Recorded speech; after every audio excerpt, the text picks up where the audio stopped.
Good morning दोस्तों, मैं Suresh Yadav success डा फॉर यू चैनल में आप सभी का स्वागत करते हैं। आप लोग कैसे हैं कमेंट करके बताइए। हम लोग चलते हैं आगे। एक दिन का गैप हो गया है, कोई बात नहीं, तो हम लोग चलते हैं आगे। तो हमने क्या था, पिछले लेक्चर जो हमारा 24 लेक्चर नंबर था उसमें हमने क्या पढ़ा था, RLC सीरीज अनुनाद परिपथ ना, जिसमें हमने उसकी प्रतिबाधा देखी थी, उसका प्रतिबाधा देखी थी, उसका पावर फैक्टर देखा था, पावर फैक्टर एंगल देखा था। आज हम लोग पढ़ेंगे समांतर अनुनाद परिपथ। ठीक दोस्तों, तो आप लोग जल्दी से वीडियो को शेयर कर दीजिए, ज़्यादा से ज़्यादा लोग जुड़ जाएं। हम लोग करते हैं स्टार्ट। तो हमारा क्या है, समांतर अनुनाद परिपथ। समांतर अनुनाद परिपथ, ठीक। तो समांतर अनुनाद RLC का हम लोग निकाल रहे हैं ना, RLC का समांतर अनुनाद परिपथ। तो हम लोग इसमें देखो, इसमें हम लोग मान लेते हैं कि ये हमारा R है, ये L है, दोनों कनेक्ट हैं। इसके समांतर में हमारा C कनेक्ट।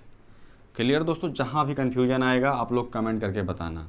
और हमारा ये वोल्टेज यहाँ से B अप्लाई है, B वोल्टेज यहाँ पे लगा हुआ है। और हम जानते हैं समांतर में वोल्टेज क्या होता है, समान होता है। यहाँ पे मान लो रेजिस्टेंस R है, ये क्या है, L है।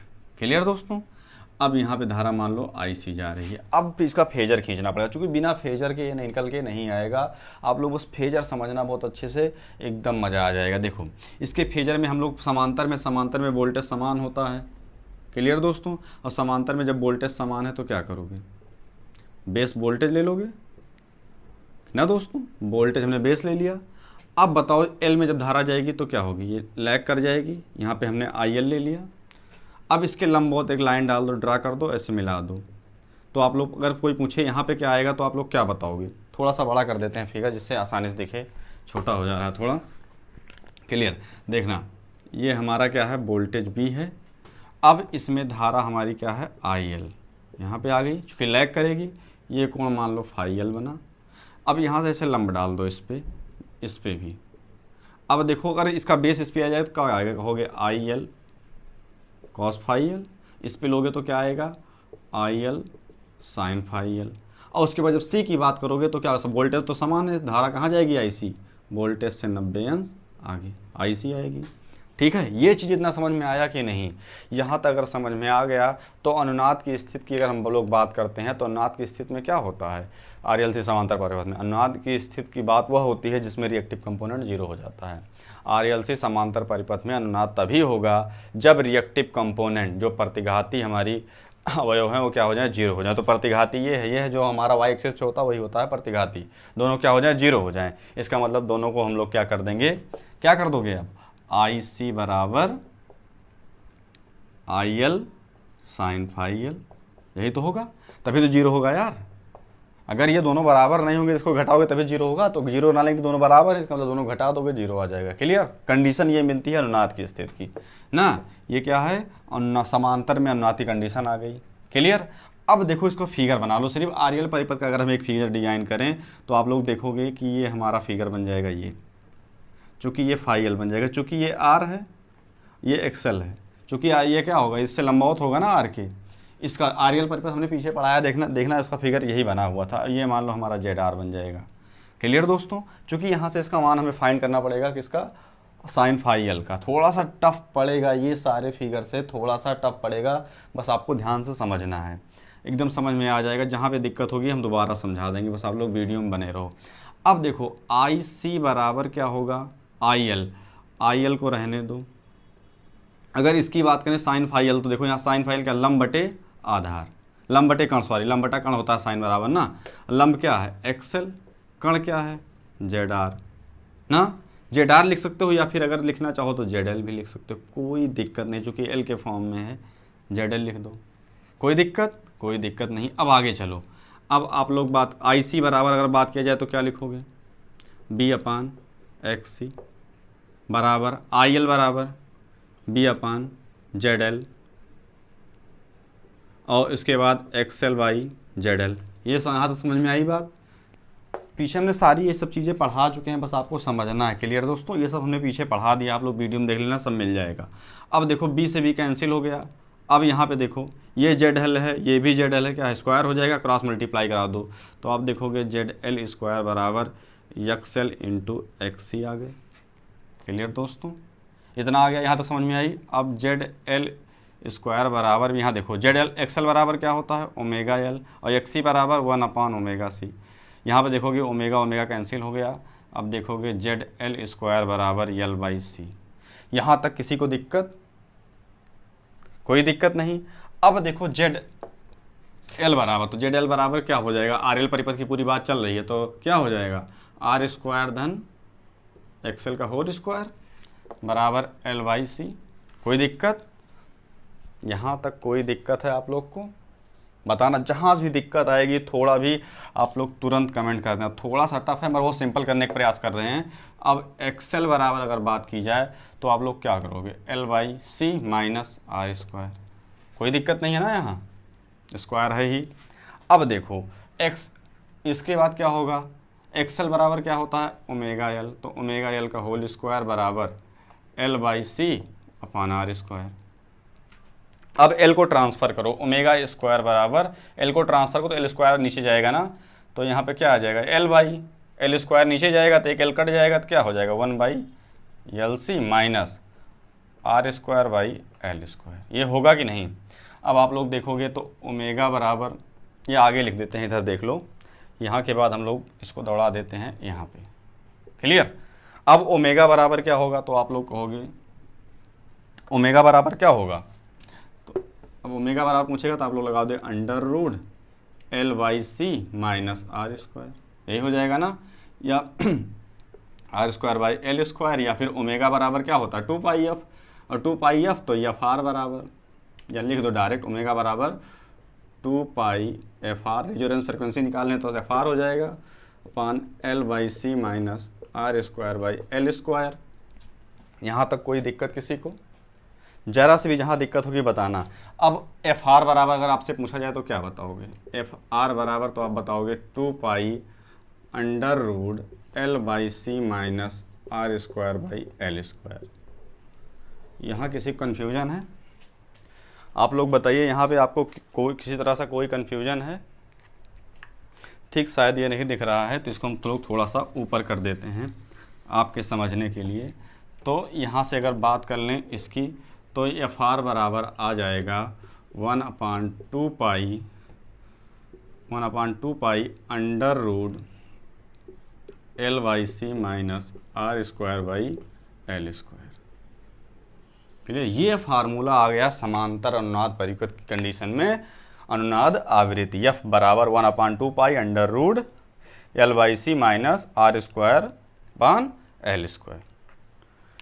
ये सही समझ में आया कि नहीं? पूरा तरह से नहीं, सॉरी यहाँ पे कट गया ना 1 बाई एल सी, सॉरी थोड़ा सा मिस्टेक हुआ है, एल नीचे था, हमने गलत कर दिया हल्का, सॉरी दोस्तों ना, 1 बाई एल सी, ठीक है, एल कर लेना बस, सॉरी।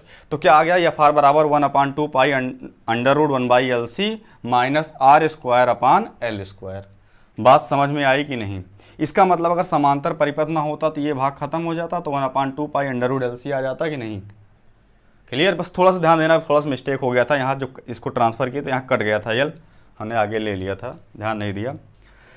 ठीक दोस्तों, तो ये चीज़ें समझ में आई कि नहीं पूरी तरह से? आपको कहीं भी को थोड़ा सा कन्फ्यूजन, बस आपको फेजर आना चाहिए कि ये क्यों हमने बेस क्यों वोल्टेज लिया, तो जब एल में गई धारा तो लैग कर जाएगी, तो आपको जानते हो 90 अंश नहीं करेगी चूँकि रेजिस्टेंस भी लगा हुआ, तो हमने फाई एल मान लिया, उसके बाद प्रोजेक्शन ले लिया। और अनुनाद कंडीशन में, अनुनाद की कंडीशन में समांतर परिपथ में रिएक्टिव कंपोनेंट 0, तो रिएक्टिव कंपोनेंट वाई पे है, तो आई सी बराबर आई साइन फाई एल, उसी को रख के हमने सारा सॉल्व कर दिया और हमारा ये रेजोनेंस फ्रिक्वेंसी मिल गई। क्लियर दोस्तों?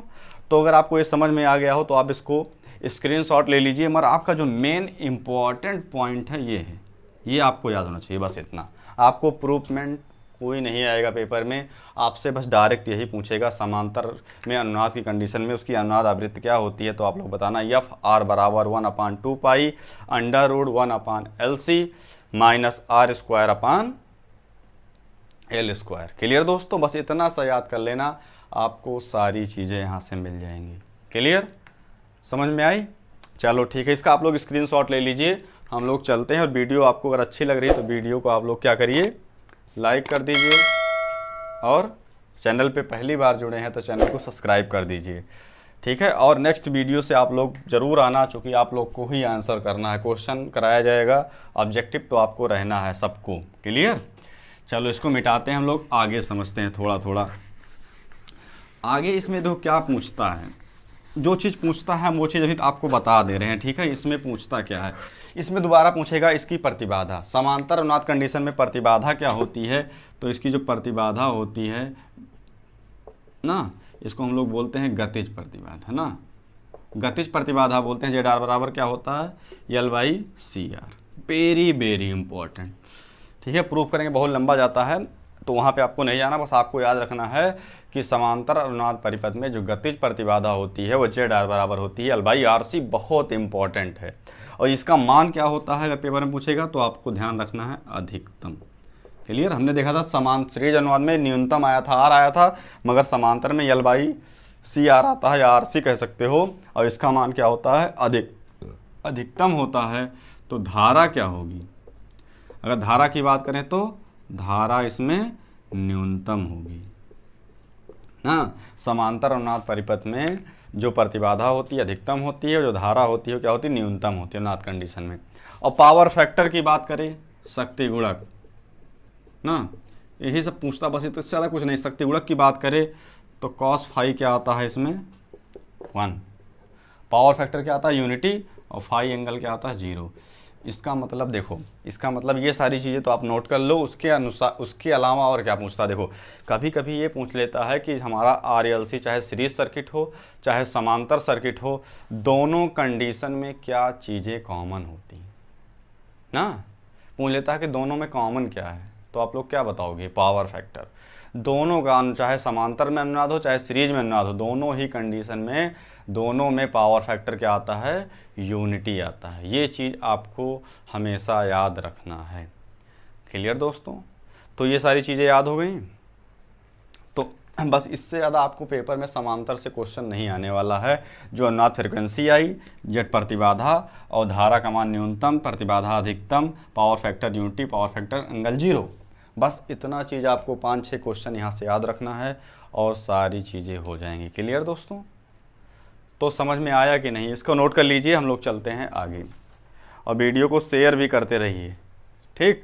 अब हम लोग चलते हैं आगे। आगे हम लोग देखेंगे एडमिटेंस ना, जिसका नाम होता है प्रवेश्यता। बहुत अच्छे से समझना, क्योंकि सारी चीज़ें यार फेजर पे ही हैं ना, रटोगे तो भूल जाओगे। अगली हेडिंग क्या है, प्रवेश्यता। प्रवेश्यता जिसको क्या बोलते हैं, एडमिटेंस ना, क्या बोलते हैं, एडमिटेंस। प्रवेश्यता क्या होती है, यह प्रतिरोध का विलोम होती है, या प्रतिरोध का, सॉरी, प्रतिबाधा का ना। ये क्या होती है, प्रतिबाधा का उल्टा होती है, या कह सकते हो प्रतिबाधा का विलोम होती है, विलोम होती है।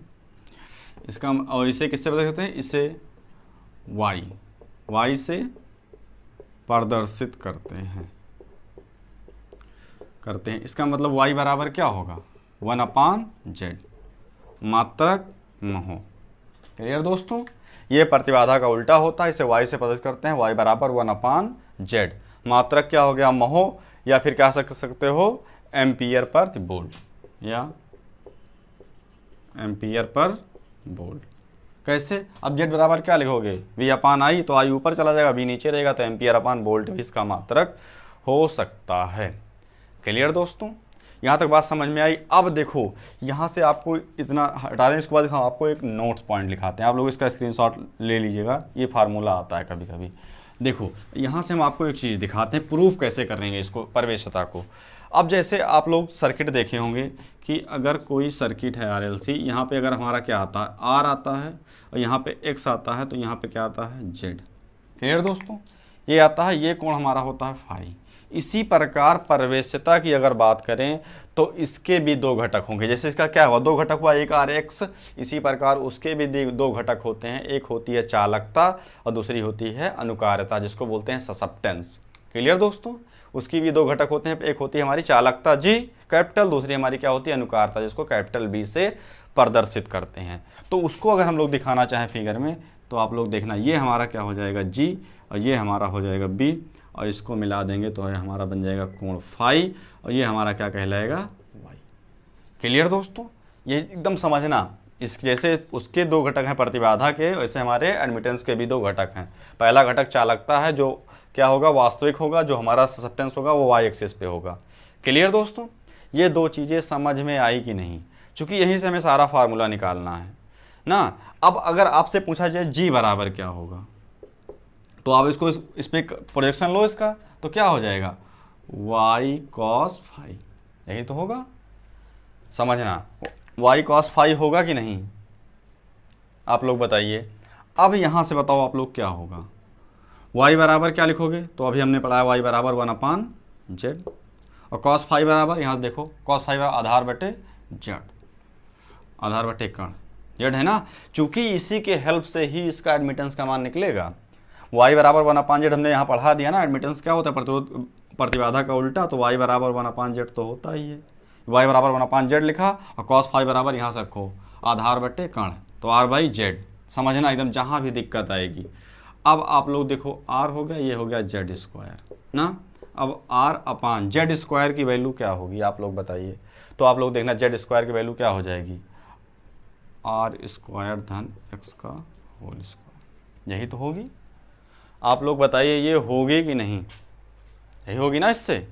तो अब यहाँ से क्या समझ में आया कि RLC सीरीज परिपथ की जो प्रवेश्यता होती है वो क्या होती है, प्रतिरोध तथा प्रतिबाधा के वर्ग का अनुपात होती है। यहाँ से लिख लो, यहाँ लिख सकते हो चालकता की परिभाषा क्या बनेगी। अब चालकता की परिभाषा का लिखना चाहो तो क्या लिखोगे, किसी श्रेणी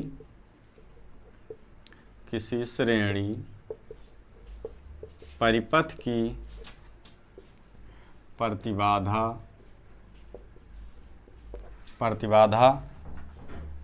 प्रतिरोध तथा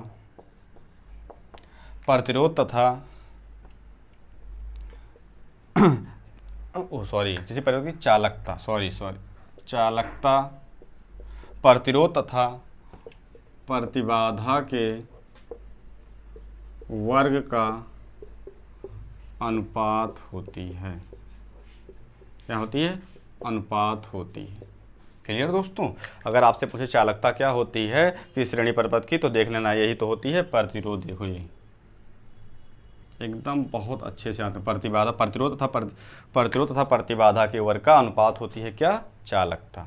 समझ में आया कि नहीं, इतना आ गया। अगर आ गया तो आप लोग इसका स्क्रीनशॉट ले लीजिए। तो इसका स्क्रीनशॉट हो गया, इसका आप लोग स्क्रीनशॉट ले लीजिए। हम लोग चलते हैं आगे, ठीक, इसको मिटाते हैं। तो इसके आगे हम लोग अगर बात करें अब ससेप्टेंस की ना, ससेप्टेंस ये बी वाला, अगर बी की बात निकालें, जिसको बोलते हैं अनुकार्यता, बी बराबर आप लोग बताइए क्या होगा, लंब पे है तो क्या हो जाएगा, वाई साइन फाई। तो वाई बराबर बताओ आप लोग क्या होगा, वाई बराबर 1/z तो फिक्स ही है। साइन थीटा यहाँ से देखो, साइन थीटा वाला लंब बटे कण, तो क्या हो जाएगा x/z, या फिर x/z², या फिर कह सकते हो x/z का स्क्वायर, मतलब r²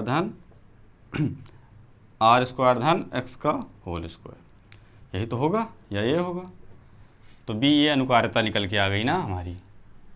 अब आप लोग बताइए इसमें क्या निकल के, इसको क्या बोलेंगे, इसकी परिभाषा। तो आप लोग बोलेंगे किसी श्रेणी परिपथ की जो अनुकार्यता होती है वो क्या होती है, प्रतिघात और प्रतिबाधा के वर्ग का अनुपात होती है ना। प्रतिघात है हमारा रिएक्टेंस है, रिएक्टेंस और इम्पीडेंस के वर्ग का अनुपात होती है। क्लियर दोस्तों, यहाँ तक बात सब समझ में आ गई कि नहीं, यहाँ तक आ गई होगी। तो आप लोग ये अगर आपसे पूछ ले कोई y बराबर क्या होगा, y बराबर, y मतलब एडमिट प्रवेश्यता बराबर, तो आप लोग देखना y बराबर क्या आएगा, तो आप लोग कहोगे g² + b² आएगा कि नहीं। जैसे हमारा यहाँ z बराबर आता है, अब z बराबर आपसे कोई पूछे तो आप लोग क्या लगाओगे, √r² धन x का स्क्वायर ना, ये तो बताओगे। इसी प्रकार एडमिटेंस y बराबर √g² + b²। क्लियर, यहाँ तक बात समझ में आई। अगर आपसे इसके अलावा आपसे कोई पूछ ले y, g, b का मात्रक, बहुत इम्पॉर्टेंट है, y, g और b का मात्रक पूछ ले तो आप लोग क्या बताओगे, तीनों का मात्रक क्या होता है, महो होता है। का मात्रक क्या होगा, महो होता है। क्लियर दोस्तों, तीनों का मात्रक क्या होगा, महो होगा। यहाँ तक कोई दिक्कत जहाँ भी दिक्कत आएगी आप लोग पूछ लेना, ज़रा सा भी दिक्कत। ठीक, अब बात इसमें थोड़ा सा और बनती है, कभी कभी पूछ लेता है कि अनुकार्यता कब धनात्मक होगी कब ऋणात्मक होगी। तो आप लोग याद रखना, संधारित्र के केस में जो अनुकार्यता होती है वो क्या होती है, धनात्मक होती है, और प्रेरक के केस में, इंडक्टिव के केस में जो अनुकार्यता होती है वो क्या होती है, ऋणात्मक होती है। ठीक है, जो चिन्ह दिया जाता है वो ऋणात्मक दिया जाता है अनुकार्यता का, माइनस के साथ लिया जाएगा साइन के साथ, और हमारा जो संधारित्र कैपेसिटर के केस में जो बी का चिन्ह लिया जाएगा वो क्या लिया जाएगा, पॉजिटिव लिया जाएगा, धनात्मक लिया जाएगा। क्लियर दोस्तों? तो आपको एडमिटेंस समझ में आया कि नहीं? एडमिटेंस बहुत सिंपल था ना, एकदम सिंपल। पहले बात तो आपसे यही नॉर्मली ही पूछ लेगा एडमिटेंस होता क्या है, या किसका होता है, किसका सूत्र क्या होता है, तो y बराबर 1/z, या प्रतिरोध का उल्टा होता है। क्लियर दोस्तों? तो आपको ये बताइए समझ में आया कि नहीं? आप लोगों को समझ में अगर आ गया है तो स्क्रीनशॉट ले लीजिए, और वीडियो अच्छी लग रही हो तो उसको लाइक कर दीजिए और वीडियो को शेयर भी कर दीजिएगा। तो आप लोग स्क्रीनशॉट ले लीजिए, फिर हम लोग चलते हैं थोड़ा सा आगे। क्लियर? तो यहाँ तक बात समझ में आ गई सारी। चलो इसको मिटाते हैं, थोड़ा सा आप लोग को और समझा देते हैं। चूँकि अब हमारा एसी हो गया है समाप्त, अब इसमें ज़्यादा कुछ नहीं बचा हुआ है। ठीक, तो यहाँ से क्वेश्चन देखो, क्वेश्चन आपको अगर एक सार में समझना है पूरा, पूछता कहाँ से, तो एसी से मान के चलो 8 से 5 to 10 क्वेश्चन तो आ ही जाएगा हर हाल में, मिनिमम कम से कम किसी भी सेट में जो पेपर होगा यूपीपीसीएल का 5 से 10 क्वेश्चन तो हर हाल में एसी से रहेगा। तो आप लोग को बहुत अच्छे से पढ़ के जाना है, थ्योरी और न्यूमेरिकल दोनों। क्लियर? एकदम थ्योरी न्यूमेरिकल सब कुछ एकदम बहुत अच्छे से पढ़ के चलना है। अब इसमें आप लोग को कुछ सर्किट, हम लोग कुछ पॉइंट बता देते हैं। देखो एक चार्ट हल्का सा देख लो, इसमें जैसे इधर दे दिया गया अनुनाद की कंडीशन में, अनुनाद की स्थिति देखो लिख देते हैं, अनुनाद की स्थिति में, चूँकि ये आपके काम आएगी बहुत ना, अनुनाद की स्थिति में RLC श्रेणी सर्किट, श्रेणी परिपथ, कुछ पॉइंट आपको नोट करा देते हैं जो आपको काम आएगा। RLC समांतर परिपथ आपको जल्दी से मिलेगा नहीं, आप लोग नोट कर लेना पूरा एक एक पॉइंट। ठीक है, तो RLC सीरीज, RLC समांतर परिपथ में हम लोग क्या करेंगे, एक एक पॉइंट डिफाइन करेंगे क्या होता है। तो सारी कंडीशन जो हम लोग निकालेंगे सब अनुनाद की, हम बार बार लिखेंगे नहीं कि अनुनाद कंडीशन में हो रहा है। अब आप लोग समझना, अनुनाद की स्थिति में RLC सीरीज परिपथ के बारे में लिखा जाएगा और RLC समांतर परिपथ के बारे में। तो पहला पॉइंट इसका ले लें, क्या इसका पहला पॉइंट हम लोग क्या ले लें, पहली इसकी पॉइंट हम लोग ले लेते हैं, इसमें पहला पॉइंट इसमें हम लोग ले लेते हैं प्रतिबाधा ना, प्रतिबाधा किसके, RLC सीरीज पर, अब श्रेणी परिपथ की, इस परिपथ के पॉइंट पे यहाँ लिखा जाएगा। ठीक है, ये इसका यहाँ पे प्रॉपर्टी लिख दो या गुण लिख दो, इसका गुण बताया जा रहा है। ठीक है, अब देखो आप लोग बताए प्रतिबाधा क्या होगी RLC सीरीज परिपथ की कंडीशन में, तो आप लोग बताओगे Z बराबर R। क्लियर दोस्तों? अब इसी प्रकार अगर और यहाँ पे बात करेंगे कैसा होगा, तो न्यूनतम, बहुत अच्छे से नोट करना क्योंकि ये आपके सर्किट में बहुत काम आने वाला है। इसी प्रकार अगर इसकी बात करें प्रतिबाधा क्या होगी, तो Z बराबर L/CR या RC कुछ भी लिखो, ये क्या होगी, अधिकतम ना। एकदम दोनों के अनुनाद के बारे में सब कुछ यहीं पे लिखा देते हैं, पूरा चार्ट, आपको अनुनाद नहीं पढ़े होगे तब भी सारा हो जाएगा। क्लियर? अब हम लोग बात करते हैं अनुनाद आवृत्ति। दूसरा पॉइंट क्या होगा, अनुनाद आवृत्ति FR। तो आप लोग बताइए अनुनाद आवृत्ति क्या होगी FR बराबर, तो आप लोग बताओगे 1/2 पाई √LC। और इसकी जब बात करेंगे अनुनाद आवृत्ति तो आप लोग क्या बताओगे, 1/2 पाई √1/LC माइनस R²/L²। क्लियर दोस्तों? कोई कन्फ्यूजन नहीं? अब अगर इसका अगले पॉइंट की हम लोग बात करें तो शक्ति गुणक, कौन सा पॉइंट, शक्ति गुणक। तो शक्ति गुणक इसका क्या होता है, इकाई, एक होता है ना इकाई, और इसका क्या होता है, इकाई। तो यही चीज़ कभी कभी पेपर में पूछता है कि समांतर सीरीज अनुनाद दोनों कंडीशन में क्या चीज़ सेम होता है, तो पावर फैक्टर क्या होता है, सेम होता है। क्लियर दोस्तों? अब देखो अगला पॉइंट अगर बात किया जाए इसमें, चौथा पॉइंट ये इम्पॉर्टेंट है। ठीक है, अनुनाद आवृत्ति से कम पर, अनुनाद आवृत्ति से कम पर सर्किट प्रकृति। क्लियर। अनुनाद आवृत्ति से कम आवृत्ति पर सर्किट की आवृत्ति, तो RLC सीरीज परिपथ है, इस सर्किट का नेचर कैसा होगा? तो आप लोग बताओगे क्या होगा? कैपेसिटिव ना, कैसा होगा? अनुनाद आवृत्ति से कम आवृत्ति पर जो इसका नेचर होगा RLC सीरीज परिपथ का कैसा होगा? कैपेसिटिव होगा। और इसका कैसा होगा? इंडक्टिव। एकदम बढ़िया से समझना, कोई चीज़ कहीं पे गलत नहीं करना है। और अगला 5वां पॉइंट होगा अनुनाद आवृत्ति से अधिक आवृत्ति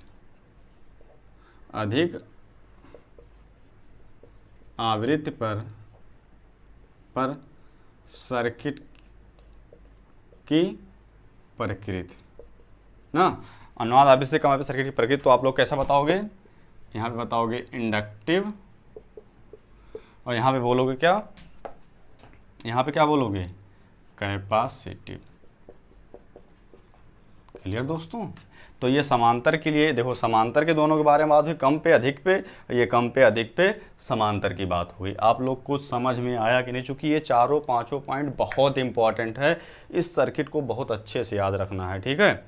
अगर अब देखो एक पॉइंट और पूछता है, ठीक है, इसमें एक आता है मैग्नीफायर ना, आवर्धन।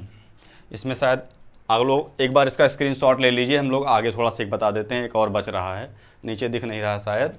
क्लियर दोस्तों। तो स्क्रीनशॉट हो गया, तो एक हमसे मिटाएंगे थोड़ा सा, इसको यहाँ पे ऊपर मिटा देते हैं जिससे हो रहे ना। 5 पॉइंट हो गया। 6वां पॉइंट जिसको बोलते हैं आवर्धन ना, आवर्धन। तो पूछता है कि RLC सीरीज परिपथ में किसका आवर्धन होता है? तो आप लोग बता देना वोल्टेज का ना, ये बहुत इंपॉर्टेंट है। किसका आवर्धन मैग्निफिकेशन होता है? वोल्टेज का। और इसमें किसका मैग्निफिकेशन होगा? धारा का ना। इसमें किसका होगा? समांतर वाले में, RLC समांतर में, तो आप बता देना धारा का, करंट का मैग्निफिकेशन होगा, आवर्धन होगा। क्लियर। और ये सर्किट अगर पूछे कैसा व्यवहार करती है RLC सीरीज, तो यहाँ बोल देना एक्सेप्टर ना, एक्सेप्टर ये रिफ्लेक्टर ना, एक स्वीकारक ये प्रतिकारक की तरह। एक्सेप्टर मतलब स्वीकारक, RLC सीरीज अनुनाद परिपथ एज ए एक्सेप्टर परिपथ वर्क करती है, स्वीकारक परिपथ की तरह। और RLC समांतर परिपथ एज ए रिफ्लेक्टर की तरह वर्क करती है, प्रतिकारक परिपथ की तरह व्यवहार करती है। क्लियर दोस्तों। तो ये थोड़ा सा आज का जो टॉपिक था, थोड़ा सा हल्का सा टफ था, बहुत टफ नहीं कह सकते, वो नॉर्मल था। बस आप लोग थोड़ा सा इसको ध्यान से समझना, एकदम आराम से सारा याद हो जाएगा। अब हम लोग कल से पढ़ेंगे ऑब्जेक्टिव। तो आप लोग बताइए आज का जो हमारा ये वीडियो था कैसा लगा ना, आप कमेंट करके ज़रूर बताइएगा। और वीडियो को आप लोग शेयर ज़रूर कर दिया करो यार, और वीडियो पसंद आए तो क्या करो, उसको लाइक भी कर दो। और जो चैनल पे पहली बार जुड़े हैं, चैनल को ज़रूर सब्सक्राइब करें। ठीक है दोस्तों, तो आज के लिए इतना है, मिलते हैं फिर नेक्स्ट लेक्चर में। तब तक के लिए बाय, थैंक यू, जय हिंद दोस्तों।